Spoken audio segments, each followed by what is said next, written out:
તો જીએસટીના દરોડામાં એક મોટો ઘટાડો થઈ શકે છે। સૂત્રો તરફથી માહિતી। જીએસટી પરિષદમાં બેઠક અને આ મહિને સંભવ છે।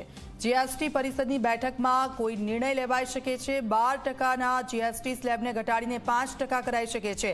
12%ના સ્લેબને હટાવવા પર થઈ શકે છે વિચાર। સૂત્રો તરફથી આ માહિતી મળી રહી છે। તો જીએસટી પરિષદની બેઠકમાં મોટો નિર્ણય લેવાઈ શકે છે। 12%ના જીએસટી સ્લેબને ઘટાડવામાં આવી શકે છે। 5% કરાઈ શકે છે। 12%ના સ્લેબને હટાવવા પર વિચાર થઈ શકે છે। સૂત્રો તરફથી આ માહિતી।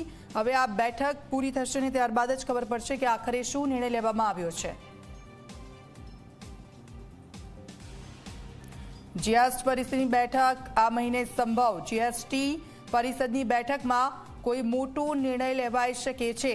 સૂત્રો તરફથી આ માહિતી છે। 12%ના જીએસટી સ્લેબને ઘટાડીને 5% કરાઈ શકે છે। 12%ના સ્લેબને હટાવવા પર પણ વિચાર થઈ શકે છે। સૂત્રો તરફથી માહિતીને આ મહિને જીએસટીની બેઠક થઈ શકે છે। એક મોટા નિર્ણયો લેવાઈ શકે છે જીએસટીની બેઠકમાં। જીએસટી પરિષદની બેઠક આ મહિને સંભવ છે।